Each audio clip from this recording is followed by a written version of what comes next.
Welcome back to Almost Above Average. I'm Chris McIntyre, the host, and today we're going to jump into part 2 with Miss Wendy LMA. Super grateful she came back. I think we're going to keep sharing her story. It's just a fascinating story, and I'm really grateful to have met her.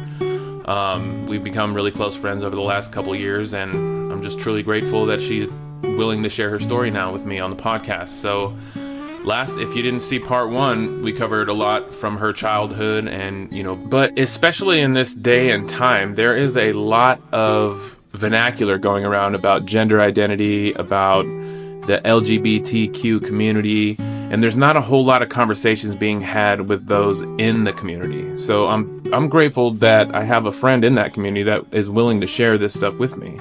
Because a lot of it I'm just ignorant about. I just don't know. I don't understand. And my hope is that the more I learn through the podcast, we can share it with the world and maybe take away some of the stigma around some of this stuff. So again, I was just really grateful to have Miss Wendy LMA on. We discussed her being a political disruptor, and a lot of her runs for political offices. And it's just a really great story, and I'm excited to bring it to you. So Miss Wendy LMA, here we go. Loving Almost Above Average? Help us continue making a positive impact. Subscribe, leave a 5-star review, and share your feedback or personal stories to mcmedia.network.llc@gmail.com. Your support means the world to us, and it keeps the engaging content coming. Thanks again. Yeah, so how are you, Wendy? I am wonderful and psyched to be on the show with you. Oh, I'm excited to have you again. The first episode did a lot of we covered a lot of I don't know about a lot, but we covered, where you grew up in New Jersey, a little bit of your childhood down there, through the military and some pretty harrowing experiences that you had in the military. And then we jumped. We jumped around a little bit, but I know when we finished, you were getting ready to go into a debate as a woman. Right. So let me just take it back before we get there. Yes, please. So when I was 18 years old, I decided to run for school board in a little town I grew up in. In high school? No, for school board. School board is the governing agent of the local. You were 18 school. And you wanted to run for the school board. Yes. Were you a nerd? And I lost.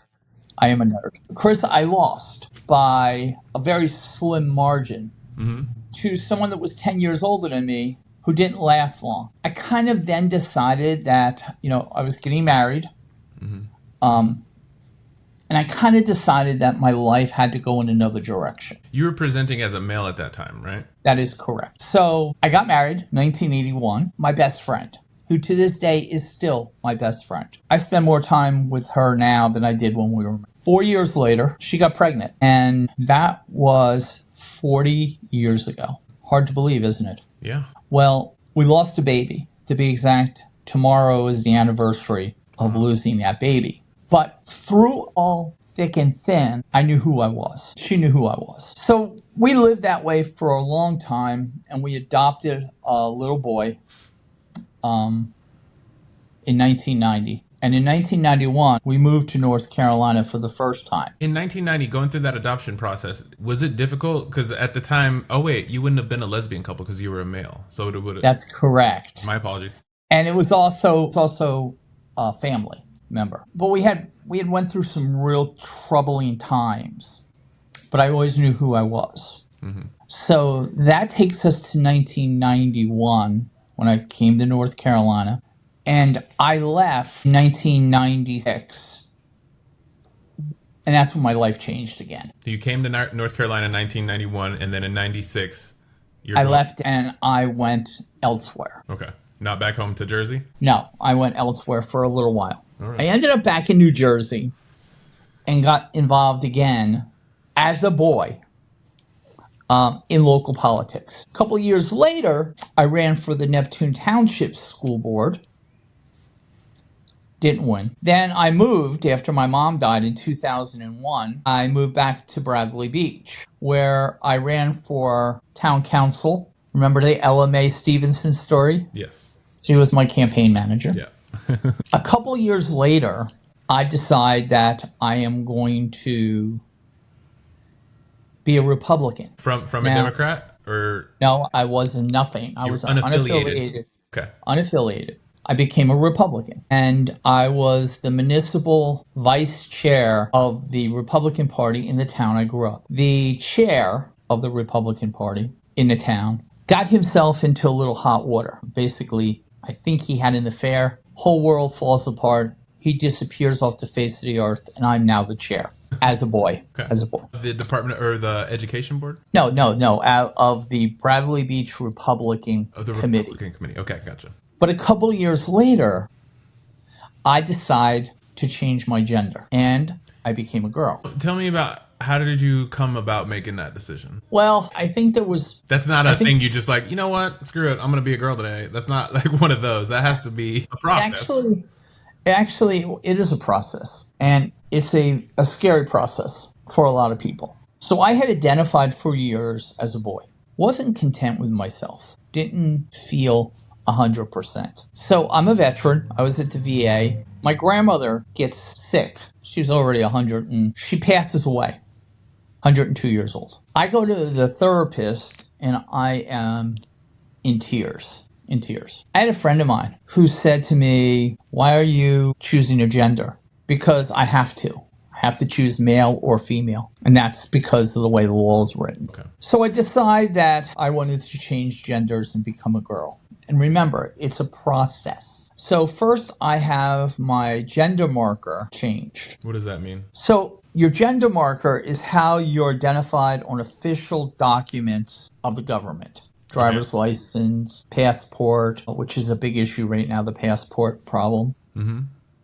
So I go to my doctor at the VA and get an appointment with the endocrinologist. Go see the endocrinologist, and then I get to see the psychiatrist. And I spent a year getting my gender marker on my driver's license changed. But that was the only document I had changed. Your driver's license?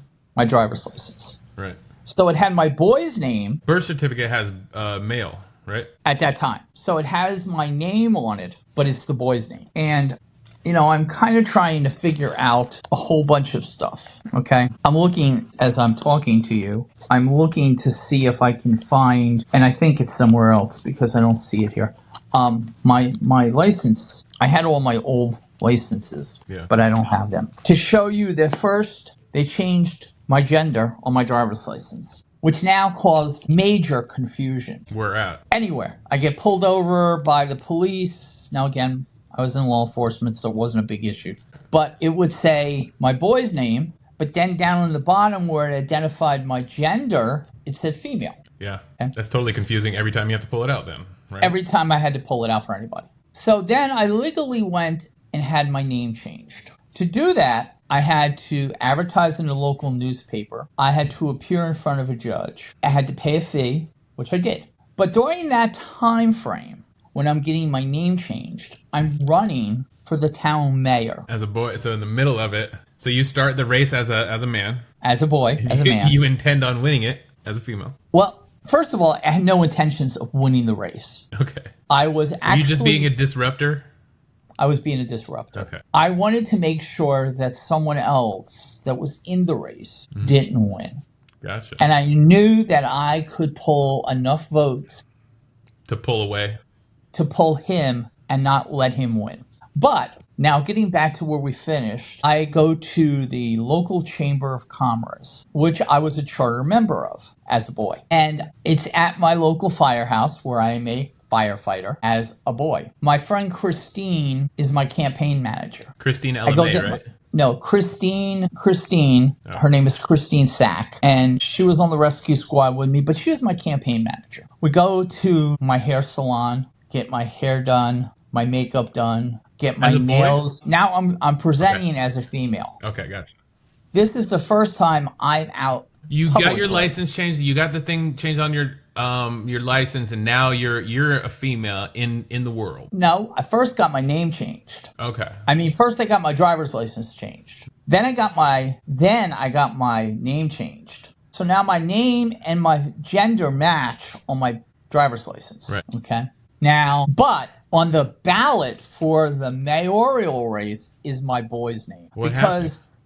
They can't change the ballot. Yeah, that makes sense. But guess what? I'm not Wayne. I'm now Wendy. Right. So Wayne's not running. Well, Wayne doesn't exist anymore. Right. Legally. You killed Wayne. Yeah. It's just like I ate my sister. You just say you eat your sister, you ate yourself. Okay. Now, here's the deal. The deal is I'm at the Chamber of Commerce for their debate, but I'm presenting as a girl. Can they tell? Can everyone tell? This is where it gets interesting. So Christine and I show up at the firehouse about a half hour before the debate. None of the other candidates are there yet. No one in the town knows that I have changed gender, changed name, and are now presenting as a woman. No one. So you're just a stranger now. This is my first time in public. So I go. Christine goes up to the lady who is in charge. She's the executive director, Shirley Ayers. She's the executive director for the Chamber of Commerce, and she's in charge of the debate. So Christine says, where do the candidates sit? And with this story, it's kind of funny because Gary Ingolstadt, who was the person I was supporting, was sitting in the first seat next to the moderator. Next to the first candidate was Dr. Kotler, who was a local doctor who was on the rescue squad with me. And he was in the seat next to Gary Ingolstadt. Now, both of them were members of council. Then there was me, or a position for Wayne to sit in. That all of a sudden. And then there was another guy who I don't even remember, Joe somebody, but he was sitting in the last seat. So I proceed to go behind the dais, which is the table, and I sit down in the position 3 seat. And Miss Ayers says, no, that you have to go sit out there because this is for the candidates. And you're like, hello. So no. I'm going to play with it a little. So I said, okay. So I go around the diocese again. And Christine says to her, well, I'm Christine Sack. I am Ms. May's campaign manager. She goes, Ms. May? You mean Reverend Dr. May? And she said, yes. And why did you just tell Ms. May that she couldn't sit there? Well, that's Wayne May's seat. And Christine says, yes, Dr. May's seat. Well, there was some girl sitting in there. And Christine said, no, that's Reverend Dr. May. And she said, no, Reverend Dr. May is a boy. So that was my first time going out in public as a girl. That sounds kind of fun. I bet there's some emotional stuff going on, but it sounds kind of interesting. Like I would love to be, it sounds like a practical joke. So what's even more interesting is we go through the debate, we answer all the questions, and there's a reporter there from the Asbury Park Press, the local daily newspaper, the Coaster, which is the weekly newspaper, and then the Co-Star, which is another weekly newspaper. So the reporter from the Co-Star comes up to me, because everybody knows me, but they know me as Wayne, the disruptor. I can see it. Okay? I've been lobbying, I'm the chair of the Republican Party in the town. And she comes up and she says, I want to interview you because you're making history. I said, absolutely. Give you all the interview you want. Mm-hmm. So I have a full page spread in the next Thursday or Wednesday edition of the Co-Star. The Co-Star? The Co-Star. This is the week after the debate. Okay, I was like, I thought you were talking about present times. I was like, you got another article? No. Gotcha. So, but I'm a disruptor, so I always have something going. So that's the story, how I show up the first time as a female at the mayoral debate. The lady that I helped hire didn't even recognize me. That's how good I looked. Not like I do now. So I want to talk about something else before we get too deep. I think you probably have been following the news lately. Mm-hmm. There's been 2 really big events occurring, one right here in my county. So the Johnston County School Board was trying to take out sexual orientation and gender identity protection away from the LGBTQ students. The Johnston County? Just in Johnston County. They have tabled that, thank God, for a lot of people who have come and protected the LGBTQ community. How did they do that? Did they speak out? Did they call the congressman? They speak out. They came to the Board of Education meeting. Awesome. They were very, very loud, and they got their point across. I love that. Were you out there supporting them? No, I was not, because what am I? What are you? You're a lot of things, Wendy. No, but what am I known for? Poetry? Stirring the pot. Yeah. Disrupting. Mm-hmm. So I was stirring the pot behind the scene, not in front of the scene. But that takes me to, you just said Congress, and that takes me to my next thing I want to point out. So in this last election, the state of Delaware elected the first transgender woman in the nation to be a Congress member. I did hear about that. Yo, what up? This is Little Dice Rutabaga on the mic. You know what separates the champions from the rest? It's not just about the will to win, it's about the will to prepare. I'm not just doing pull-ups, I'm pushing limits. Every rep is a reminder that I'm capable of more than I thought possible. That's why I chose Bucked Up. Their supplements give me the edge I need to take my workouts to the next level. From pre-workouts to recovery, they've got everything I need to stay on top of my game. With Bucked Up, I get the energy, focus, and endurance to crush every session. Whether you're a pro or just starting out, their products will help you achieve your fitness goals faster. Ready to unlock your full potential? Visit buckedup.com and use code McMedia1 at checkout for exclusive savings available only to my followers.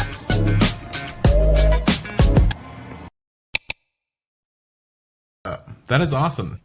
Her name is Sarah McBride. Congresswoman McBride is a friend of mine. Really? Yeah, we go back to 2016 when I was a delegate for the Democratic National Convention in Philadelphia. Through my friend Janice and my friend Babs, I was introduced to Sarah. So it became for me a pleasurable event, even though the orangutan won the presidency, that the people of the state of Delaware respected her as an elected official. She was a senator, a state representative or state senator, and elected her to Congress. Now, first of all, she's a trailblazer, Chris. No one has ever been trans or even non-binary in Congress. Yeah. 2018, I ran as the first non-binary in the state of North Carolina. I ran for my party's endorsement to run for Congress, and I lost. It's my trend. That's why I'm a recovering politician. Disruptor. But anyway, so the other day, Congresswoman McBride sits on a couple different committees because the freshmen get assigned to committees. So the congressman from Texas, who's the chair, says he'd like to introduce Mr. Just to be a the dick. Congress member from Delaware, Mr. McBride. I don't like that. Well, first she responds, Madam Chairman, a dig. But then another member of Congress, a fellow Democrat, asked the Republican chair what he just said. And he repeats it. Sir, or Mr. McBride thing? Mr. McBride, Congress member from Delaware. Well, it starts a whole event. So the Congress member who's standing up for Sarah says pretty much, I'm not going to participate in this ridiculous. I've known you for years, Mr. Congress member, Mr. Chair. This is ridiculous. I just want you to see how where I'm going with this point. He literally adjourned the committee. And then Sarah went on national television, CNN, and said, I live rent-free in their minds. In their minds. Absolutely. They are so worried about me. They are stalking me. They are et cetera, et cetera. Look at like Marjorie Taylor Greene, like, and these other crazy MAGA people. They spend so much time just to try to tear her down. You know, right. Instead of focusing just on focus on the country, dude. You know, correct. So, I get cards like this one all the time, and this one is "You're loved." It's a cute little card, and it says, "You're loved. You'll always be enough. You are brave. You are strong. You are beautiful, and I believe in you." And then the person writes, just a little note to let you know I'm thinking about you. I'm concerned for your mental health right now, and a little about safety. Fighting every single day has to be exhausting. I see you. This is why I am a disruptor. Beautiful. Is that from her, Sarah? No, this is from a local person. Okay. Who saw my Channel 11 interview. Mm-hmm. And knows that I fight every single day. So you asked me a question earlier about my transition and why I did it. I did it because I felt more feminine than masculine. But I'm non-binary, so I don't choose a gender. It's a society thing. The longer I talk to you and just know you, it's a societal thing, male and female, that you have to choose kind of thing. Well, you should never have to. Because you should never have to choose. Right. Because there is a way. I mean, I have a lot of feminine qualities inside of me, but I don't feel like a woman per se. I know I can identify those feelings as female. Right. I don't know what that means. You know? So let me ask you a question. Biologically, Sure. you should know the answer to this. We're all born what? We're all conceived of female, but we need the X chromosome. Very strongly, we are all conceived as female. Right. Why should your birth certificate define you? I don't think it should. And like the more time goes along, it just seems like that was the understanding we had at that time. Now things have evolved. It might be time to relook at some of those things, you know? But when we go back and look at gender, so I want to separate something here. Okay. Gender is not sexual orientation. Gender is gender. And you can be male, you can be female, you can be non-binary, you can be queer, you can be questionable, you can be all of those things in gender, two-spirited. Then let's look at sexual orientation, which has been lumped in with gender. Right. Those are different things. They are. So somebody asked me the other day, when did I know I was a girl? All my life. When was it confirmed? CHOP, Children's Hospital of Philadelphia. That story. Oh, the period. Every month you're a boy having a period. The story from the last episode. Yeah, check out part 1 if you guys didn't see that. That was a really That's when it was confirmed. Okay. That was when it was confirmed. But I lived as a what? As a boy back then. Right, and I was getting testosterone shots, which I'm dealing with today. The side because effects? I'm going to reach over here. Hang on. Did I freeze? Yeah, you're okay. I can hear you though. Well, hopefully it'll pop back. Went the wrong way. Sorry, I got kicked out of your studio. Never again. Like you said, if we didn't have technical problems, what would we have? No, Almost Above Average is all about the technical problems. So, It is right. So I went to get my book that talks about my medication and what I did. So my estradiol is in the range of a female. What is that? Is that estrogen? My testosterone is 3.5 times what it should be for a male. Dang. So my testosterone right now is 367.2 NGDLs. Kind of like a UFC fighter or something. Actually, about 100 higher than them. Yeah, that's pretty major. I'm not on steroids. I provide my medication. I take 3 meds for my type 2 diabetes. I have 2 pain medications that I don't take, but I have them. I have my hormone replacement therapy, and I have my vitamins and my cholesterol and my psych meds, because I hide nothing from nobody. But they're all in this book because I'm on a health journey. That's right. To get healthier. That's what this podcast is about, sharing stories, you know? Right. And one of the things that I just started today was mushroom coffee. What's the brand? It's called Rise. I saw that. How is that? Yes. Actually, I drank this size cup. Yeah. I did not go out today because I had someone coming to the house to service my AC, my HVAC. So I didn't go out and get my coffee like I get every day. Yeah. Usually by 10:30, if I haven't had coffee, I have a tremendous migraine headache. And, I only drink 20 ounces of coffee a day. But I didn't get to go there this morning and get my junk food, alias known as my Starbucks? my sausage biscuit and my 20 ounce of coffee because I was tied up. And then I didn't have a chance to get out to go get coffee. Do you know I have a little headache? It's about this big compared to like this when I don't drink coffee. Right. So it has caffeine in it, and it's all natural. And it tastes halfway decent. I didn't put anything in it. Does it taste like coffee? It kind of tastes like coffee. I guess I really don't care if it tastes like coffee. I just want an alternative. I'm trying to cut sugars out and sugars. And I love coffee creamer. Well, first of all, when you find out where coffee creamer comes from, you won't like it. Why? It comes from the secretions of beavers. What? Beaver secretions? That's where it comes from. I gotta do some more research on that. Do some research on it. I have a very, very good friend of mine that is a trapper. He traps for a living. In his late 80s, early 90s, been trapping forever. And he told me this, and I didn't believe him. I thought he was full of shit. Yeah. And then I Googled French vanilla creamer. You will not catch me with any artificial creamer, period. Seriously. I'm not gonna look. Well, here's the thing. There's alternatives. Do you know who Dr. Live Good is? It sounds familiar. Living Good? He's familiar.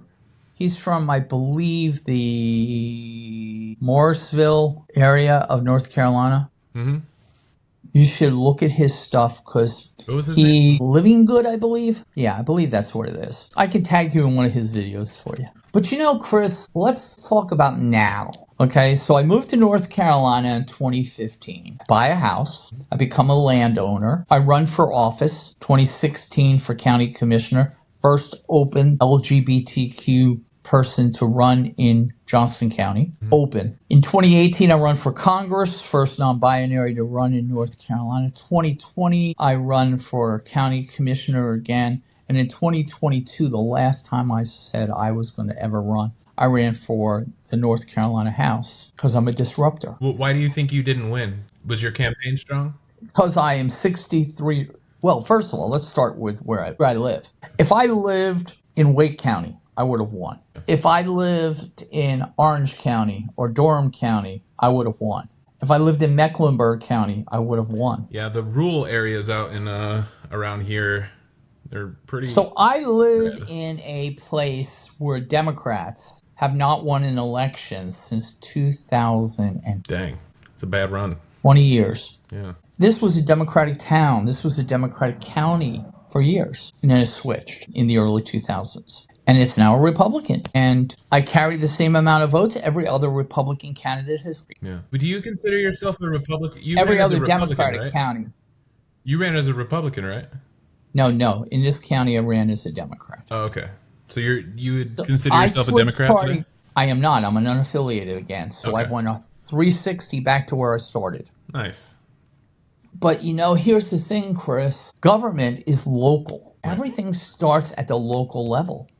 So I live in a county that has no elected Democratic stakeholders above municipal. So our county board of commissioners, all Republican. Our county sheriff, Republican. Our county register of deeds, Republican. Our county clerk of court. And these are friends of mine. Okay? So Chris, when I started to talk about being an outsider in North Carolina, my family's been here since 1600s, but I'm an outsider. I talk different, I look different. Let's not even talk about my sexuality, okay, where somebody tried to blackmail me the other night, okay, because he found pictures. He found that, well, I'm going to talk about it. Yeah. So I hold nothing, I hide nothing. If you Right. Google me, you will find out who I am. I admire That's simple. that. I don't have to hide.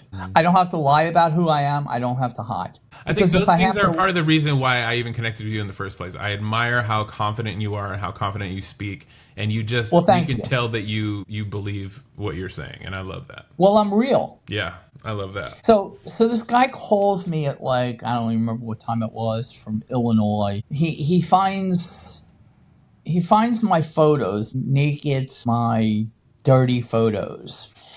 And wait a minute. And he threatens to blackmail me. And he pulls up a list. If you tell everybody everything, it's like, what are you going to blackmail me with, man? Well, listen, he pulls up a list of all the females that are on my Facebook or my Instagram, blah, blah, blah. And he, has information about my mom and my brothers, et cetera, et cetera. Mm-hmm. He deep dived into me. So he says, well, give me $1,000 and I'll let it go away. Yeah. And I said, I'd rather use that $1,000 to make you go away. Because you can't blackmail somebody that's open and out there. Yeah. What are you going to take from me? I've already given it away. Listen, there's trollers who are going to troll this episode just because they're going to troll Facebook when they hear it's me. They're going to troll Instagram. I love being in their head. Yeah, I'm okay with it. Because I'm occupying a space in their head. I love when I get negative comments. I report them, but I love getting negative comments, Chris, because they're engaged. I'm in their head. They're paying attention. Yeah, they are, and I'm in their head. Right. And if I'm in their head, wow, I must have some ultimate power. Yep. That's So you my see, strategy too. I don't have to hide behind a fake. I don't have to hide behind a lie. There's two reasons. First of all, it's too much work to remember lies. Yeah, it's exhausting. It's just exhausting. I know who I am. I've never lied about who I am. And most of all, if you know me, you know I would never lie. I'm not going to bullshit you if and this is one of my biggest issues. I don't sugarcoat things. I don't think that's an issue. I think that's a strength. Well, yeah, but I'm saying it is a strength for me because I don't sugarcoat, but it's an issue for others. Yeah, because it is. they want to hear the fluff. They want to hear what you think they need, not what they really need, but what you think they need. And Chris, let me tell you, that's exhausting. Yeah, absolutely. I kind of feel like I'm in the same boat. Like I would rather, I like telling my story so you don't have to wonder and you don't have any questions. Like you can judge me. I know you're going to judge me for what I am, and I'm okay with it. Listen, I don't care. I honestly don't care because not everyone is going to like me. Not everyone that says. So I use this philosophy. Let me get it to here. So not everyone that goes to church is a Christian. Not everyone that's in jail is a criminal. And not everyone that says they're my friend are really my friend. So if you know that going in, you don't get disappointed. Yeah, absolutely. If you know that people want to be, what's the word I want to use? Acknowledged. They want to be petted. Good person. We need that. I need that sometimes. I know, but you don't need to hear it if it's not true. No, I don't want it if it's not true. And I set my whole life before I got sober was set up with people around me that would tell me how cool I am, how great everything I'm doing is. Yeah. Now I don't like that. I still meet people like that, but it turns me off. Like I don't want to be around you. I want the guy that tells me, "Hey, you look fatter today, dude. Did you work out this week?" Like, yeah, hold on. Like I need real advice. But you know what, Chris? Working out your physical body is not everything in this world. It is the biggest stress relief I've found. Yeah. Yes. But working out your mind is. Right. Absolutely. Remember, 80% of the people are simple. They just follow directions. 10% are referees. They understand the simples. And 10% are uniques that they don't understand the simples at all. Right. That's just life. And I'm just a unique. We went through this. You're just a unique. You are absolutely just unique. Just a unique. You're a referee. That's why you're so good at what you do. That's why I'm calling some balls and strikes in here, Mm-hmm. Yeah. But that's why you live what you live. That makes sense. So today, Wendy LMA is not just a artist, a published author, a grandma, a lover, a friend, but complete. And to all the people that are listening that are wondering who they are, they know who they are. Let them shine and not be hid under a basket, a bushel. Let your light shine. Your light has to be who you are, Chris.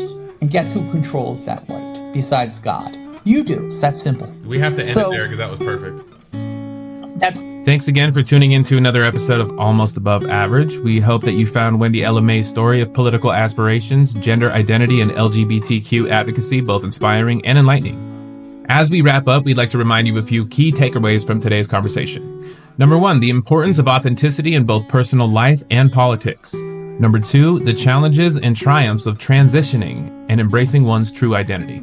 And number 3, the significance of LGBTQ representation in government and society. We'd love to hear your thoughts on today's episode. Please take a moment to leave us a 5-star review on your favorite podcast platform. Your feedback helps us improve and reach more listeners. If you found value in today's discussion, we encourage you to share this episode with a friend who might also appreciate it. By spreading the word, you're helping to foster understanding and acceptance. Don't forget to subscribe to our podcast and stay updated on future episodes covering important topics like gender identity, politics, and personal empowerment.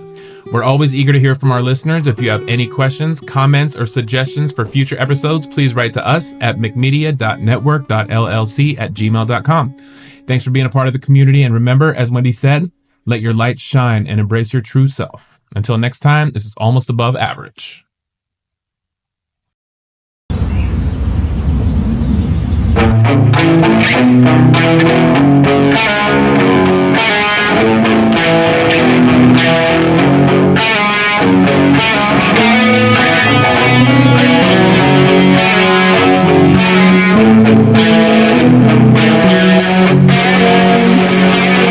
I'm not ever gonna end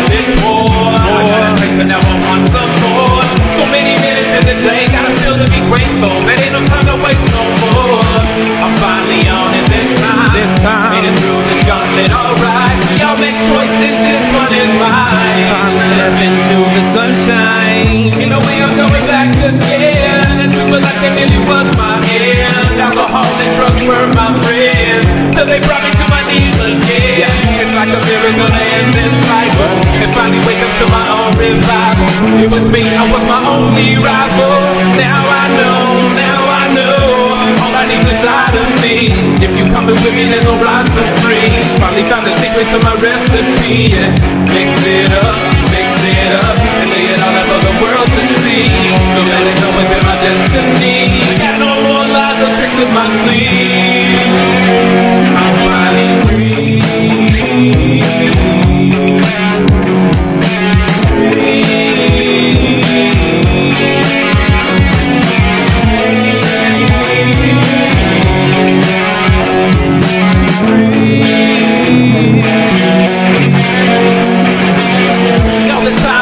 On the sidelines, and all the people I put straight out of my line. And all these lessons I've learned, and how the tables have turned, and this position was earned, and that was my time. Every second I'm grateful, yeah. Every blessing I'm thankful, yeah. And every breath that I take, no longer a mistake. All I keep it coming till they hold me down and break me. All I need is inside of me, and if you come to read it, there's no rhyme for free. Finally found the secret to my recipe, yeah. Mix it up, live it up, and lay it all out for the world to see. I let it go into my destiny. I got no more lies or tricks in my sleeve.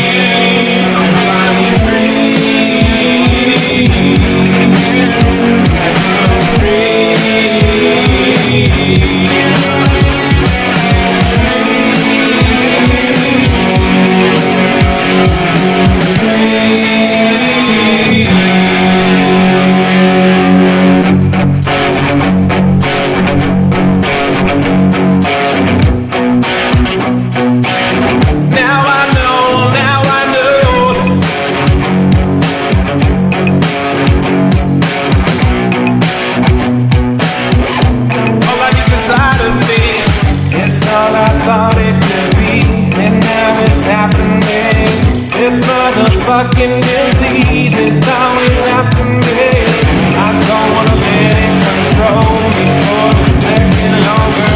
Watching these days going by, slowly I'm getting stronger. Ain't going backwards no more, forever moving forward. I got both feet out the door. Yeah,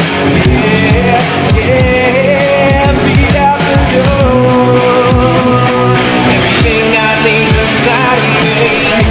All I need is inside of me, and if you come with me, there's no ride for free. Finally found the secret to my recipe, yeah.